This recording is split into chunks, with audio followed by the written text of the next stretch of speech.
Good evening दोस्तों।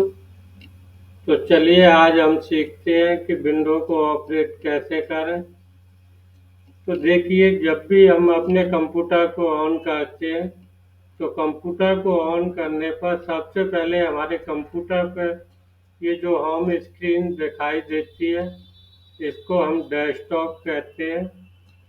और इस डेस्कटॉप पे देखो, यहाँ ये जो आइकन दिखाई दे रहे हैं अलग अलग एप्लीकेशन के, तो ये जो आइकन है हमारे, इन आइकन को हम डेस्कटॉप आइकन कहते हैं। और इन में से किसी भी एप्लीकेशन को आप ओपन करना चाहते हो तो उस एप्लीकेशन के आप आइकन पर जाके इस तरीके से डबल क्लिक करेंगे, और डबल क्लिक करने से हमारा एप्लीकेशन ओपन हो जाता है। और जब भी आप किसी एप्लीकेशन को बंद करना चाहें तो आप ये देखो, कॉर्नर पे यहाँ क्लोज बटन दिखाएगा, इस क्लोज बटन पे जाके आप एप्लीकेशन को क्लोज कर सकते हैं। जब भी आपको सिस्टम को बंद करना होता है तो देखिए, हमारे डेस्कटॉप पर यहाँ नीचे एक इस तरीके से गोल बटन दिखाई देगा जिस पे विंडो का लोगो है। तो इस बटन को कहते हैं हम इस विंडो का स्टार्ट बटन।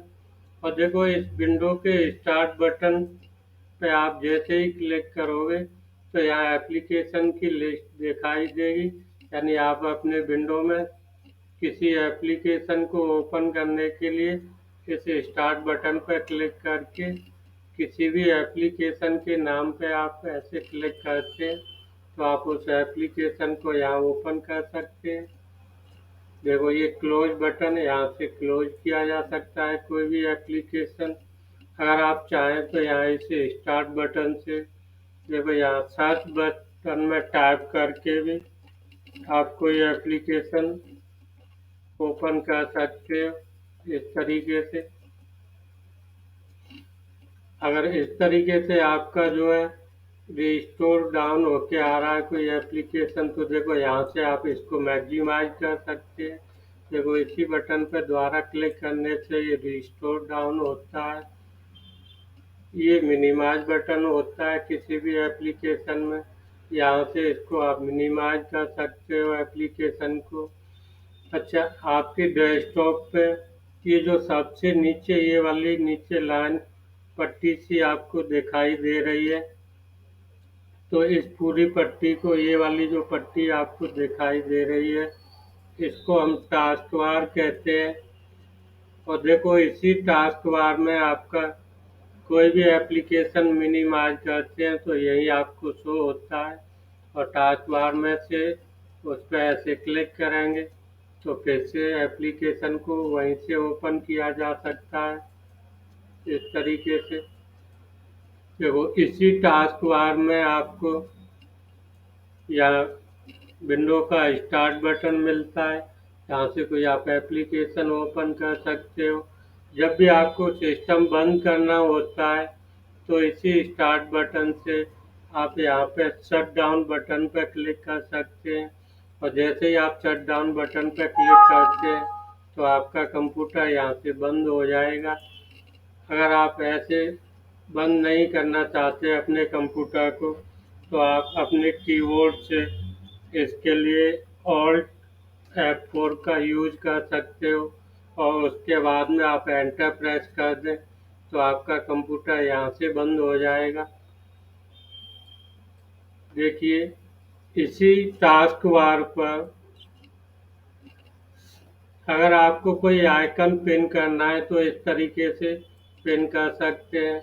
हम किसी एप्लीकेशन के आइकन पे ऐसे लाके और क्लिक दबा के इसको ऐसे ड्रॉ करके टास्क बार पे छोड़ दें तो वो एप्लीकेशन यहाँ टास्क बार पे पिन हो जाता है। और तब आपको यहाँ से डबल क्लिक करके एप्लीकेशन को ओपन करने की ज़रूरत नहीं होगी। सिर्फ आप जैसे ही किसी एप्लीकेशन को यहाँ पिन कर देते हो इस तरीके से, तो यहाँ टास्क बार में उसके ऊपर सिर्फ एक बार क्लिक करने से ही उस एप्लीकेशन को हम यहाँ ओपन कर सकते हैं। अगर यहाँ से इसको रिमूव करना है तो ऐसे राइट क्लिक करके अनपिन कर देंगे इसको, एप्लीकेशन को इस तरीके से। जब unpin this program from taskbar, ये जो आपका टास्क बार है, ये देखो इसके ऊपर राइट क्लिक करें तो ये देखो अभी यहाँ लॉक हो रहा है टास्क बार। अगर मैं इसको यहाँ से टिक को अनटिक करूँ तो ये देखो इस टास्क बार को जरूरी नहीं हम यहाँ नीचे ही रखें, हम इस तरीके से साइड में भी ले जा सकते हैं, इसको ऐसे ऊपर भी रख सकते हैं हम। तो इस तरीके से हम अपने टास्क बार को जो है ऐसे क्लिक करके ऐसे ले जाइए आप इसको मूव करके, तो किसी भी साइड में इसको शिफ्ट करके रख सकते हैं। उसके बाद ऐसे राइट क्लिक करके लॉक द टास्क बार कर देंगे। जब आपको सिस्टम की डेट और टाइम चेंज करना हो तो यही टास्क बार में देखो कॉर्नर पे डेट और टाइम शो करेगा, आप इस पर क्लिक करिए। इसके बाद यहाँ देखो नीचे लिखा आएगा change date and time setting, आप इस पर क्लिक करिए। इसके बाद में देखिए यहाँ पे लिखा है चेंज डेट एंड टाइम, आप यहाँ पे आ जाइए क्लिक करके। तो देखिए अब यहाँ से आप इसको चेंज कर सकते हैं। तो देखिए यहाँ आप ऐसे इसको स्क्रॉल करा सकते हैं इस तरीके से। देखिए अगर आपको ईयर चेंज करना है तो आप यहाँ पे और देखिए क्लिक करिए एक बार इसके ऊपर, इस तरीके से स्क्रॉल कराइए।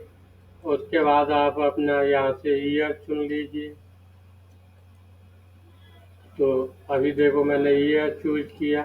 इसके बाद आप महीने का नाम चूज करिए और इसके बाद आप डेट, तो इस तरीके से आप यहाँ डेट और टाइम को चेंज करना है तो यहाँ से कर लीजिए। देखिए ये यहाँ आवर्स दिखा रहा है, इसको आप ऐसे चेंज कर पाएंगे, मिनट यहाँ से चेंज हो जाएंगे इस तरीके से।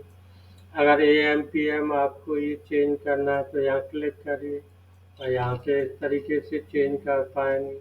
यहाँ से चेंज करने के बाद इस तरीके से आप ओके कर दीजिए और यहाँ से भी ओके कर दीजिए। तो इस तरीके से आप अपने सिस्टम के डेट और टाइम को चेंज कर पाएंगे। अगर आपको कभी अपने सिस्टम का वॉलपेपर चेंज करना है तो ये वॉलपेपर इमेज को चेंज करने के लिए आपको यही डेस्कटॉप स्क्रीन पर राइट क्लिक कीजिए और राइट क्लिक करने के बाद में पर्सनलाइज पे आ जाइए। इस पर्सनलाइज पे जैसे ही आप क्लिक करोगे तो इस तरीके से ये देखो ओपन होगा। तो ये देखो यहाँ पे बहुत सारी थीम्स आएंगी आपके सामने, इनमें से आप किसी एक थीम पे इस तरीके से क्लिक कर लीजिए और यहाँ नीचे जो सेलेक्ट होके थीम आ गई है इस पर क्लिक करिए। तो इस थीम के अंदर जितनी इमेज होंगी वो आपको यहाँ दिखाई देंगी और इनमें से आपको जो भी इमेज आपको डेस्कटॉप स्क्रीन पे लगानी आप उस पर ऐसे टिक कीजिए और यहाँ से सेव चेंज कर दीजिए। इसके बाद इसको क्लोज कर दीजिए। तो इस तरीके से देखिए यहाँ पे आपकी डेस्कटॉप इमेज चेंज हो जाएगी। अगर आप चाहते हैं कि ये जो डेस्कटॉप इमेज है आप एक साथ बहुत सारी इमेज सेलेक्ट करके लगाना चाहते हो जो यहाँ पे चेंज होती रहे, तो इसके लिए आप यहाँ पे राइट क्लिक करके पर्सनलाइज में आ जाइए और किसी एक थीम को पहले की तरह ही ऐसे सेलेक्ट कीजिए। उसके बाद जो नीचे यहाँ थीम सेलेक्ट है उस पर क्लिक कीजिए। और इसके बाद देखो ये जो यहाँ पे जितनी थीम में इमेज है उन सबको आप यहाँ से सेलेक्ट ऑल कर लीजिए और इसके बाद देखो यहाँ पे चेंज पिक्चर एफडी, यहाँ पे टाइम दिया हुआ है, आप टाइम सेट कर दीजिए कि कितने समय के बाद आपको इमेज को स्क्रीन पे चेंज करना है। तो मैंने देखो यहाँ क्लिक किया और यहाँ देखो सबसे मिनिमम टाइम 10 सेकंड दिया हुआ है, तो मैंने यही क्लिक किया देखो। इसके बाद आप यहाँ से सेव चेंज पे क्लिक कीजिए और इसको ऐसे क्लोज कर दीजिए। तो अब ये आपकी स्क्रीन पे 10-10 सेकंड के बाद इमेज अपने आप इस तरीके से चेंज होती रहेंगी। हर 10 सेकंड के बाद आपकी थीम में जो इमेज थी वो चेंज होके आती रहेंगी। इस तरीके से। अच्छा, अगर आप चाहते हैं कि जब आप अपने सिस्टम को यूज नहीं कर रहे हो उस समय आपके सिस्टम की स्क्रीन पे कोई स्क्रीन सेवर दिखाई दे, तो आप स्क्रीन सेवर लगा सकते हो। इसके लिए देखो आपको यहीं से राइट क्लिक करके पर्सनलाइज में ही आना होगा, और देखो इधर कॉर्नर पे स्क्रीन सेवर लिखा हुआ है। इस स्क्रीन सेवर बटन पे आप क्लिक कीजिए और यहाँ से आप देखो स्क्रीन सेवर पे आकर के यहाँ क्लिक कीजिए और इसमें से 3D टैक्स के ऊपर क्लिक कीजिए। इसके बाद देखो आप यहाँ से सेटिंग पे क्लिक करेंगे और यहाँ से आप जो है जो भी आप स्क्रीन सेवर के रूप में टैक्स यूज करना चाहते हो वो आप यहाँ टाइप करके लिख देंगे। तो देखिए अभी मैंने यहाँ अपना नाम लिख दिया है इसमें। इस तरीके से आप टाइप करके जो भी स्क्रीन सेवर के रूप में यूज करना चाहते हो आप लिख लीजिए। इसके बाद देखो इसको यहाँ से ओके कीजिए। तो देखिए अब यहाँ पे आपको टाइम सेट करना है कि जब आप अपने सिस्टम को यूज नहीं करो तो कितने समय के बाद में ये स्क्रीन सेवर स्क्रीन पे दिखाई दे। तो ये देखो मिनट में टाइम दिया है जो आप यहाँ से सेट कर सकते हो। और देखो मिनिमम टाइम यहाँ 1 मिनट का दिया हुआ है, तो मैंने 1 मिनट पे यहाँ पे ले करके अप्लाई कर दिया। इसके बाद आप इसे ओके कर दीजिए और ये क्लोज कर दीजिए। तो अब देखो 1 मिनट के बाद में जब मैं इस सिस्टम को यूज नहीं करूँगा तो मुझे ये यहाँ स्क्रीन सेवर स्क्रीन पे अपने आप दिखाई देने लगेगा। तो देखिए किस तरीके से दिखेगा वो मैं अभी आपको प्रीव्यू करके दिखा देता हूँ। मैं 1 मिनट यहाँ वेट नहीं करूँगा। तो देखिए यहीं से स्क्रीन सेवर में देखो अगर मैं प्रीव्यू कर देता हूँ तो देखिए इस तरीके से मुझे ये स्क्रीन सेवर यहाँ दिखाई देगा स्क्रीन पे। जब मैं 1 मिनट तक अपने सिस्टम को यूज नहीं करूँगा तो, और जब भी आपको काम करना है सिस्टम पे ये स्क्रीन सेवर हटाना है तो आप कोई की प्रेस कीजिए कीबोर्ड से या माउस से क्लिक कीजिए, ये आपका स्क्रीन सेवर हट जाएगा। बाद में कभी अगर आपको इस स्क्रीन सेवर को ऑफ करना हो तब भी आप यहीं से आएंगे पर्सनलाइज में और यहाँ से स्क्रीन सेवर पे आकर के ये जो 3D टैक्स है इसको आप नन कीजिए और यहाँ से अप्लाई करके ओके कर दीजिए। तो ये स्क्रीन सेवर आपका ऑफ हो चुका है। तो इस तरीके से देखिए आप स्क्रीन सेवर लगाना सीख चुके हैं। अगर आपके कंप्यूटर में कोई मेमोरी में डेटा है वो आप व्यू करना चाहते हैं कि आपके सिस्टम की मेमोरी में कोई भी फोटोज इमेज या मूवी या बाकी का कोई डेटा है तो वो देखो आपको यहाँ माई कंप्यूटर आइकन पे आ जाइए। यहाँ से दिखाई देगा, डबल क्लिक करके इसको ऐसे ओपन कर लीजिए, इसको मैक्सिमाइज कीजिए। तो ये देखो यहाँ हार्ड डिस्क के पार्टीशन दिखाई दे रहे हैं आपको।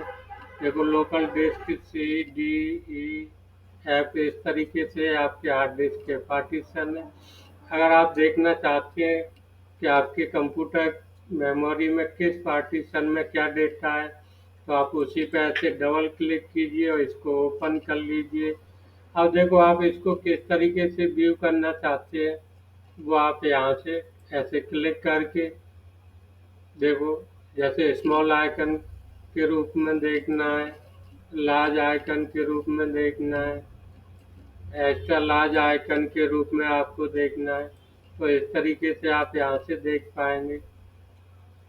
अगर यहाँ पे एक बार में नहीं दिखाई दे रहे हैं तो ये देखो साइड में स्क्रॉल बार आ रहा है, आप यहाँ से ऐसे स्क्रॉल कर सकते हैं। अगर आपको बैक जाना है तो ये देखो यहाँ बैक बटन है, यहाँ से आप बैक कर सकते हैं। देखो किसी दूसरी ड्राइव में डबल क्लिक किया देखो तो यहाँ से ऐसे देख सकते हैं हम।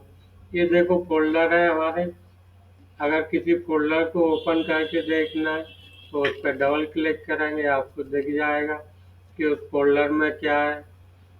देखो यहाँ से बैठ गया मैं इस तरीके से। देखो इसमें देख लेते हैं क्या है। अब देखो यहाँ पे हमें जो कोई भी इमेज दिखाई दे रही है, अगर इसमें से किसी इमेज को आपको अपनी डेस्कटॉप स्क्रीन के रूप में यूज करना है, तो आप उसी इमेज के ऊपर ऐसे राइट क्लिक कीजिए और यहाँ से सेट एज डेस्कटॉप बैकग्राउंड पर क्लिक कीजिए और इसके बाद आप क्लोज करके देखिए तो ये इमेज आपकी डेस्कटॉप पे यहाँ पे स्क्रीन पे आ चुकी है। तो इस तरीके से हम यहाँ से भी कोई इमेज यूज कर सकते हैं। देखो, इमेज के ऊपर ऐसे राइट क्लिक करना है, सेट एज डेस्कटॉप बैकग्राउंड करना है और वो डेस्कटॉप पे यहाँ पे स्क्रीन पे आपके डेस्कटॉप इमेज के रूप में जो है सेट हो जाएगी। देखिए, या आप यहाँ पर्सनलाइज से भी कर सकते हो इस तरीके से। अब देखिए, इसके बाद में अगर आपको कोई नया फोल्डर बनाना है, तो देखो जहाँ भी आपको नया फोल्डर बनाना है वहाँ पे आप ऐसे राइट क्लिक कीजिए और उसके बाद में देखो यहाँ न्यू, और न्यू में से ऐसे इस फोल्डर पर क्लिक कीजिए तो आपका एक नया फोल्डर बन के तैयार हो जाएगा। अब इस फोल्डर को आप इस तरीके से कहीं आइकन के साथ में सेट कर दीजिए।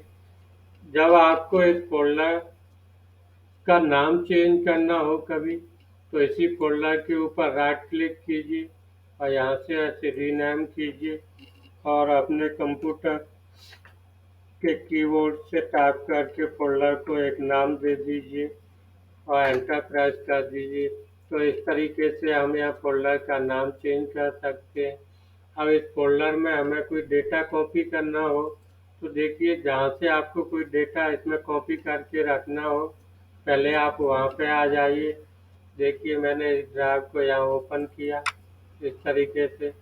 अब मैं चाह रहा हूँ कि मुझे यहाँ पे ये वाली जो इमेज है मुझे अपने फोल्डर में कॉपी करनी है। तो देखो, पहले जो डेटा कॉपी करना है उसको आप इस तरीके से ऐसे सेलेक्ट कर लीजिए और सेलेक्ट करने के बाद में जो आपने सेलेक्ट किया है उसी के ऊपर ऐसे राइट क्लिक करके इसको आप कॉपी कर लीजिए और कॉपी करने के बाद में ये डेटा जहाँ भी आपको पेस्ट करना है उस फोल्डर पे आप आ जाइए, ओपन करिए और राइट क्लिक करके वहाँ पे आप इसको पेस्ट कर दीजिए। अगर ये बड़ा व्यू करना है तो आप यहीं से ऐसे लार्ज आइकन कीजिए। तो इस तरीके से देखो हम कॉपी पेस्ट भी कर सकते हैं। यानी जहाँ से आपको डेटा लेना है पहले वहाँ पे आ जाइए, उसको ओपन करिए और उसको जो भी डेटा आपको कॉपी करना है उसको इस तरीके से सेलेक्ट कर लीजिए और उसके बाद में उसको आप यहाँ से कॉपी करने के बाद में इसको आप या तो क्लोज कर दीजिए या मिनिमाइज कर दीजिए और जहाँ पे आपको डेटा लेना है उस फाइल या फोल्डर को ओपन करके राइट क्लिक कीजिए उस फोल्डर में और पेस्ट कर दीजिए इस तरीके से। अगर आप इस तरीके से कोई डेटा आप नहीं यहाँ रखना चाहते हैं तो आप सीधे देखिए दोनों को एक साथ ओपन कर लीजिए। देखो, इस फोल्डर को मैंने ओपन किया, यहाँ से इसको मैंने ऐसे रीस्टोर किया इस तरीके से और इसको इस तरीके से यहाँ से साइड में रख लिया। अब देखो, जहाँ से इसमें कोई डेटा पेस्ट करना है उसको आप ओपन कर लीजिए और इसको भी आप यहाँ ऊपर टाइटल बार पे ऐसे क्लिक दबा के इस तरीके से साइड में रख लीजिए और इसके बाद में देखो जहाँ से डेटा लेना है इस तरीके से उसको ओपन करिए और जो भी डेटा आपको इसमें लेना है उस पर आप ऐसे क्लिक करके और जहाँ पे भी ऐसे डालना है ऐसे ड्रॉ करके इसमें छोड़ दीजिए। तो ये सीधे आप ऐसे भी कर सकते हो। देखो, मुझे यहाँ से इमेज इसमें डालनी है तो मैं यहाँ से इस पर माउस से लेफ्ट क्लिक किया और क्लिक को प्रेस करके रखेंगे और ऐसे ड्रॉ करके इसमें छोड़ देंगे। इस तरीके से भी हम डाल सकते हैं या ऐसे इसके ऊपर राइट क्लिक करके आप कॉपी करिए और जहाँ भी आपको डालना है ये वहाँ पे आप पेस्ट कर दीजिए इस तरीके से। तो इस तरीके से हम कोई भी नया फ़ोल्डर बना सकते हैं, कॉपी पेस्ट कर सकते हैं डेटा को। अगर आपको कोई भी एक्स्ट्रा फाइल या फ़ोल्डर को डिलीट करना है अपने कंप्यूटर में से, तो उसके ऊपर ऐसे राइट क्लिक कीजिए और यहाँ से ऐसे डिलीट कर दीजिए इसको ऐसे यस करके। और जब भी आप अपने कंप्यूटर से कोई फाइल डिलीट करते हैं तो वो आपकी रिसाइकिल बिन में चली जाती है। ज़रूरत पड़ने पर उसे आप वहाँ से वापस रिस्टोर भी कर सकते हो। देखिए मैंने इसको ओपन किया रिसाइकिल बिन को, राइट क्लिक किया इसके ऊपर ऐसे रिस्टोर किया, तो ये देखो फिर दोबारा से रिस्टोर हो गया है डेस्कटॉप पे। तो अगर आप इसको रिस्टोर नहीं करना चाहते हैं तो आप यहाँ से डिलीट कीजिए, ये रिसाइकिल बिन में चला जाएगा। अगर आप चाहते हो अपनी रिसाइकिल बिन को भी खाली करना, तो आप इसी के ऊपर राइट क्लिक करके एम्प्टी रिसाइकिल बिन कर दीजिए, ऐसे यस कर दीजिए। तो इस तरीके से आप जो है कोई एक्स्ट्रा जो है फाइल या फोल्डर अपने कंप्यूटर से डिलीट कर सकते हैं। कभी कभी क्या होता है कि आपके घर में जो डेस्कटॉप कंप्यूटर है उसको आपके अलावा बाकी फैमिली मेम्बर भी यूज करते हैं, और आप चाहते हैं कि आप जो है कंप्यूटर पे अपने लिए सेपरेट यूजर क्रिएट कर लें या कंप्यूटर में पासवर्ड लगा के रखें। तो देखिए जब आपके अलावा बाकी फैमिली मेम्बर भी यूज करेंगे सिस्टम को, तो आप जो है मैन यूजर पे पासवर्ड नहीं डाल सकते हैं। तो इसके लिए आप एक काम कर सकते हैं कि आप अपने सिस्टम में एक नया यूजर क्रिएट कर लीजिए और उस पर पासवर्ड लगाइए और अपना डेटा सेपरेट अलग रखिए, और बाकी जो लोग हैं वो अलग यूज करते रहेंगे। यानी अगर एक ही कंप्यूटर को एक से ज़्यादा लोग यूज करते हैं तो हम अलग अलग अपना यूजर क्रिएट करके उसे यूज कर सकते हैं। तो देखिए कंप्यूटर में हम विंडो में एक नया यूजर कहाँ से क्रिएट करें, तो इसके लिए देखो यहाँ स्टार्ट बटन पे आइए, यहाँ से आप कंट्रोल पैनल पर क्लिक कीजिए और कंट्रोल पैनल पर क्लिक करने के बाद में देखो यहाँ पे user account and family safety पे आ जाइए, इस पर क्लिक कीजिए और यहाँ से आप जो है ऐड और रिमूव यूजर अकाउंट एक ऑप्शन मिलेगा, इस पर क्लिक कीजिए और यहाँ से क्लिक करने के बाद में देखो जो यूजर इसमें पहले से है उनको ये यहाँ शो करा रहा है। तो ये देखो दो यूजर इसमें पहले से हैं, ये एक गेस्ट यूजर है जो अभी ऑफ है इसमें। अगर आपको अपना नया यूजर बनाना है तो यहीं से क्रिएट ए न्यू अकाउंट पे आप क्लिक कीजिए। देखो यहाँ दो टाइप से आप यूजर बना सकते हो, एक स्टैंडर्ड यूजर, दूसरा एडमिनिस्ट्रेटर। तो देखिए आप नॉर्मली यूज के लिए बनाएं तो आप स्टैंडर्ड यूजर ही बनाएं। यहाँ पे आप अपने यूजर का कोई नाम लिख लीजिए, जैसे अभी मैंने यहाँ अपने नाम से एक यूजर इसमें क्रिएट कर दिया। इसके बाद में देखो नाम लिखने के बाद में आपको यहाँ से क्रिएट अकाउंट पे क्लिक कर देना है। तो आपका देखो एक नया यूजर यहाँ बन के तैयार हो गया है। इस तरीके से ये अगर आप इस यूजर पे पासवर्ड लगाना चाहते हो कि जब भी मैं इसमें काम करूं तो इस सिस्टम में इस यूजर को मैं ही ओपन कर पाऊं, तो इसी यूजर पे आप डबल क्लिक कीजिए तो यहाँ इस पे यूजर ऑप्शन आ जाएंगे और यहाँ से आप देखिए, यहाँ से आप चाहें तो यूजर का नाम चेंज कर सकते हैं, यहाँ से एक नया पासवर्ड इसमें यूज कर सकते हैं, यहाँ से जो पिक्चर चेंज कर सकते हैं, ये वाली यूजर पिक्चर है जो। तो यहाँ मैं क्रिएट पासवर्ड पे जाके देखो यूजर पे पासवर्ड डाल देता हूँ। तो देखिए अभी मैंने यहाँ यूजर पे कोई अपना पासवर्ड डाल दिया। यहाँ पे आप कंफर्म पासवर्ड करके दोबारा वही पासवर्ड रिपीट करना है, और यहाँ पे आपको पासवर्ड की हिल्ट डाल लेनी है कोई, जिससे आपको याद रहे कि आपने पासवर्ड क्या डाला था, और उसके बाद क्रिएट पासवर्ड कर देंगे। तो इस तरीके से ये देखो आपका एक नया पासवर्ड बन के तैयार हो गया है। और जब भी अब आप इस यूजर को यूज करेंगे कंप्यूटर पे तो आपको इस पासवर्ड की ज़रूरत पड़ेगी। तो ये आपने अब इस तरीके से अपना एक सेपरेट यूज़र बना लिया है। और देखो अब जब भी आप जाएंगे यहाँ स्टार्ट बटन पे, तो देखो यहाँ आपको दिखाएगा स्विच यूज़र। और जैसे ही आप स्विच यूज़र करोगे तो ये सारे यूज़र आपको दिखाएगा। उनमें से आप जिस यूज़र में काम करना चाहेंगे उसी यूज़र पे क्लिक करेंगे। अगर आपने पासवर्ड डाल रखा है यूज़र पे तो पासवर्ड डालेंगे उसमें। देखो अभी मैं यहाँ इसको स्विच यूज़र करके नहीं दिखा सकता आपको, क्योंकि मैं इसी यूज़र में स्क्रीन रिकॉर्ड करके वीडियो बना रहा हूँ। अगर मैंने यूज़र को स्विच यूज़र किया यहाँ से तो आपको स्क्रीन पर कुछ नहीं दिखाई देगा, रिकॉर्डिंग बंद हो जाएगी। तो देखो इसके लिए मैंने यहाँ इमेज सेव कर रखी है, उससे मैं आपको समझा देता हूँ। तो देखो जब भी आप अपने कंप्यूटर को अब इसको बंद करोगे और बंद करके जब भी आप दोबारा से इसको ओपन करोगे तो ये आपकी स्क्रीन पे कुछ इस तरीके से आएंगे। चालू होने से पहले आपको ऐसे यूजर की लिस्ट दिखाई देगी, जितने भी यूजर होंगे आपके सिस्टम में। अब आपको जिस यूजर को यूज करके सिस्टम पे काम करना है उसी यूजर पे क्लिक करेंगे।